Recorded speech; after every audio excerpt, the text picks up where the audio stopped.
What's up, guys? Welcome back to this week's Bitcoin Weekly Update. This one was kind of a quiet week, but there's lots of stuff going on in the macro environment that is going to affect Bitcoin. Remember, these updates are brought to you by FTX. Click on the link in the description to learn more about them. All right, let's jump right in and let's take a look at Bitcoin, the network itself, to get started. First, we can see that Bitcoin now trading below $22,000, coming in at the end of the week and dropping in price. Bitcoin's market cap today sits just over $400 billion. The inflation rate remains unchanged at 1.76%. More than 90% of Bitcoin supply has been issued and is now in circulation. The real exchange volume over the last 24 hours, just over $2 billion. And miners have been paid just under $20 million in that same time period to continue to secure the most decentralized network in the world. Bitcoin, it's down about 68% from its all-time high, but it's up just over 22% from the cycle low. If we compare Bitcoin, gold, and the S&P 500, we find that Bitcoin down 55% over the last 12 months, compared to gold and the S&P down 2% and 4% respectively. But over a 2 to 10 year period, Bitcoin remains the outperformer against both gold and the S&P 500. Next up, we can look at the price closing history. Sitting just below $22,000, Bitcoin has actually been above this level for only 11.5% of its lifetime, meaning that for about 88% of Bitcoin's life, if you bought it and held till today, you would be in profit. Next up, we can take a look at the compound annual growth rate. Bitcoin coming in over the last decade, compounding every year at 115%, destroying gold, S&P 500, NASDAQ, and TLT.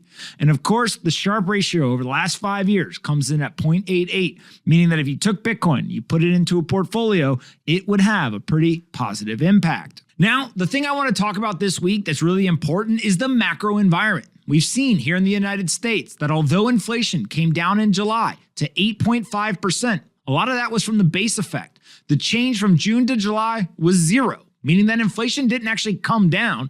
All that happened was it didn't go up. It's a big difference there.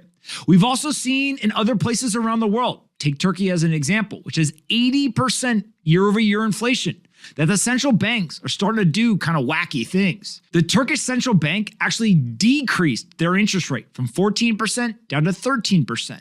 That 100 basis point decrease in the interest rate is leaving a lot of economists and market commentators scratching their heads. If you have 80% inflation, you're making the cost of capital more expensive to try to bring that inflation down. But the Turkish president, he believes that high interest rates create inflation. And so I don't know where he got that idea from, but that one's kind of weird. Next, we can come back to the United States and we see things like the housing market falling off a cliff. And all of this feeds into the big trade of the Fed being in control. What we mean by that is since inflation went up over 7% back at the end of 2021, the Federal Reserve's been talking tough. They've been raising interest rates and trying to conduct quantitative tightening. Their belief is that if they create tighter financial conditions, they'll destroy demand, and of course, inflation will come down.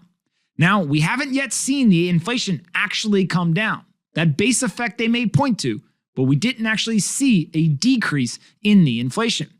What we have seen, though, is that asset prices have fallen off a cliff, and it seems like correlations are going towards one. Investors believe that the Fed is serious, that they remain committed to raising interest rates, and so they've gone risk off. They've sold things like tech stocks, Bitcoin, and other risk assets, and they've fled to value stocks and cash. We can see with the dollar index that it continues to strengthen against the other basket of currencies that it is compared to. But one question to ask yourself, how committed is the Federal Reserve? Will the Fed make it till the end of the year by continuing to be aggressive in their interest rate hikes and tighter financial conditions?